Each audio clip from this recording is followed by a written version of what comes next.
नमस्कार साथियों, मैं अभी बायतू के अंदर आया हुआ हूँ और बायतू के अंदर आज प्रधानमंत्री मोदी जी यहाँ पधारने वाले हैं और आज सभा को संबोधित करेंगे।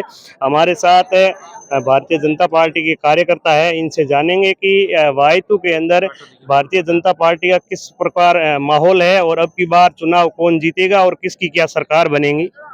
जी, बायतू के अंदर बहुत शानदार माहौल है और इस बार संपूर्ण बायतू में गांव गांव ढाणी ढाणी सिर्फ बालाराम जी चौधरी जो भारतीय जनता पार्टी के लोकप्रिय उम्मीदवार है और पिछले 20 सालों से संघर्ष कर रहे हैं, उनको टिकट मिली है और उनके नाम की एक लहर चल रही है और जबरदस्त वोटों से इस बार जीतेंगे वो। पिछली सरकार में बायतू के अंदर विकास किस प्रकार रहा और कितना क्या विकास हुआ। पिछली सरकार में सिर्फ वो विकास का सिर्फ ढिंडोरा पीट रहे हैं, बाकी विकास कम और विवाद ज्यादा रहा। कांग्रेस कहती कि हमने बहुत सारी योजना चलाई है किसानों के लिए, गरीबों के लिए, चिरंजीवी योजना है, तो बहुत बड़ी हमारी कांग्रेस की कहने है कि योजना चल रही है। कोई योजना नहीं है, इन्होंने सिर्फ एक काम किया है, वो अपनी अलमारियां भरने का और जनता की खून पसीने की कमाई को लूटने का कार्य किया है। बाकी इनकी एक भी योजना सक्सेस नहीं है। जितनी भी योजना थी, चाहे जल जीवन मिशन योजना हो, चिरंजीवी योजना हो, खाद्य सुरक्षा योजना हो, ये गरीबों को अन्न फ्री योजना हो, जितनी भी भारत सरकार की योजना है, इन्होंने तो उस योजना से पैसे बटोरने का धंधा किया और कुछ नहीं किया है। कहते हैं कि गरीबों को हम 8-10 रुपए में खाना खिलाते हैं, ऐसी ये कांग्रेस सरकार भारत के अंदर पहली सरकार है जो 8 रुपया में भरपूर खाना दे रही है, गरीबों को खाना दिखाती है। बाकी ठेकेदार लोग और वहाँ के जो स्थानीय एमएलए हैं, वहाँ के जो जनप्रतिनिधि है, वो गरीब तो वहाँ पहुंच नहीं पाता और वो फर्जी कूपन बनाकर फर्जी फोटो लेकर, आपने पेपर में भी सुना होगा, इसमें करोड़ों अरबों रुपए का घोटाला है और कुछ नहीं, उनके घर ये जाता है सारा पैसा। अब की बार राजस्थान में किसकी क्या सरकार बनने जा रही है। राजस्थान में प्रचंड बहुमत से भारतीय जनता पार्टी की सरकार बनेगी और बायतू में कमल खिलेगा 100 में से 100%, इसे कोई रोक नहीं सकता।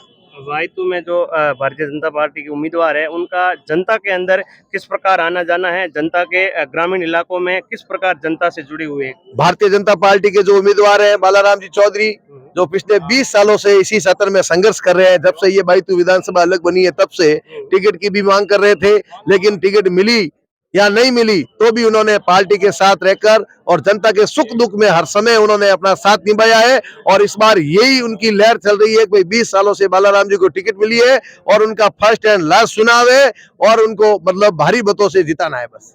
बालाराम जी को कितनी क्या आपकी बार चुनाव में लीड मिलेगी। बालाराम जी कम से कम 20-25 हजार मतों से जीतेंगे, आप लिख लो, नोट कर लो।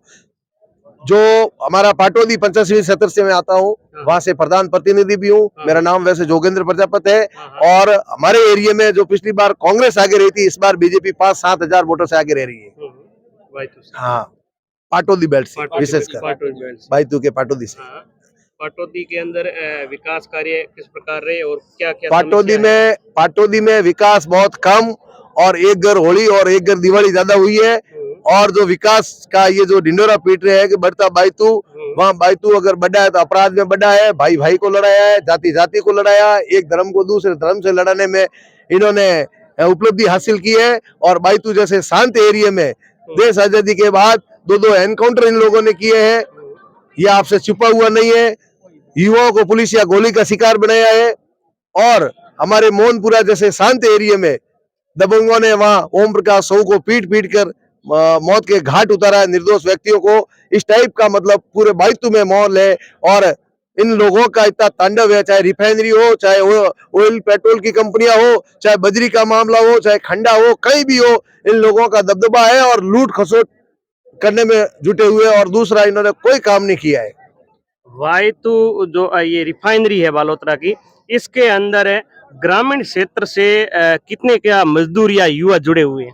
हमारे आसपास जैसे साजियाली और पाटोदी पंचायत समिति के अंदर ही है रिफाइनरी और आसपास के जैसे रिचोली वगैरह सारे गांव लगते हैं, लेकिन मूलभूत सुविधाओं से वंचित है। सीएसआर फंड का 1 रुपया यहाँ खर्च नहीं हुआ है और यहाँ के युवा बेरोजगार हैं और इनके जो स्थानीय एमएलए के जो भी गुर्गे हैं उनकी वहाँ चवनी चलती है, उनको जो कमीशन देता है, उनकी गाड़ियां लगती है, उनको ठेके मिलते हैं और इनका भाई खुद एमएलए साहब का जो और इस पूरे कार्य में लिप्त है।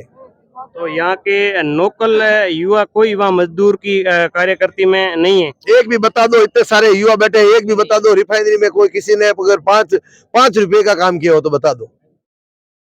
ये स्थिति है।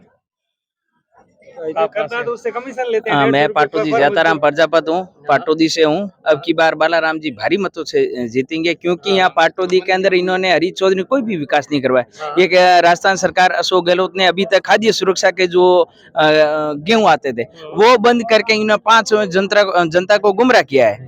उन्होंने अभी तक फूड पैकेट वो ईंटें पीस के दे रहे हैं। अब ये केंद्र सरकार गेहूं दे रही है, ये लोगों को पता नहीं है। और इन्होंने अभी बिजली के बिल इन्होंने कहा कि 200 यूनिट तक माफ है। जनता सब समझदार, सभी के 5,000, किसी के 10,000, किसी के 1,500 रुपए बिल आ रहा है। ये लोग तो कह रहे हैं कि हमारे जीरो आ रहा है। कोई नहीं कह रहा, कौन कह रहा? सबके बिल है। अखबार में भी आया था एक दिन, सबके अखबार 10,000, 5,000, 20,000 बिल आ रहा। कौन कह रहा कमाए नहीं? इन्होंने गुमराह किया। 2 महीने तक इन्होंने 0-0 भेजा, 4 महीने तक, अब एक साथ भेज दिया इन्होंने। जनता को गुमराह किया है। कौन कह रहा जीरो आया? कोई नहीं कह सकता जीरो है, ये झूठ है।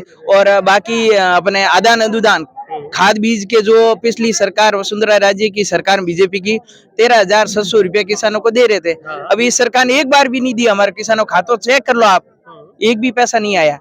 ये सारे झूठे वादे कर रही है। बाकी किसान बीमा योजना जो फसल खराब वाला माफ होते हैं, वो इस क्षेत्र में वायतु क्षेत्र में कितना क्या माफ हुआ है? प्रधानमंत्री फसल बीमा उससे माफ होता, बाकी ये जो कर्ज माफी इन्होंने कहा नहीं की अभी तक, कर्ज माफी नहीं हुई। एक भी नहीं हुई, किसी के भी नहीं हुई। इन्होंने 1, 2, 10 तक गिने, झूठे वादे किए, बाकी कुछ नहीं किए। बाकी प्रधानमंत्री फसल बीमा के क्लेम आता है। बिल्कुल प्रधानमंत्री जो योजना है वो योजना यहाँ वायतु के लोगों को धरातल पे कितनी क्या मिल रही है? मिल रही है, पर ये क्या बीच में इनके गुर्गे ठेकेदार दे रहे, ये बंद कर दी। जल मिशन योजना इन्होंने जो जिनको बोर्ड दिए उनके घर तो इन्होंने पाइप डाल दिए, बाकी वालों को डाले ही नहीं इन्होंने। और पानी की टूटियां वगैरह नहीं लगवाई इन्होंने। ये मतलब भेदभाव करते हैं कांग्रेस सरकार। बिल्कुल अभी तक इन्होंने नहीं किया। जल मिशन योजना को 5 साल हो गए, अभी तक इन्होंने आधे घर वंचित है। बिल्कुल। और भी युवा है हमारे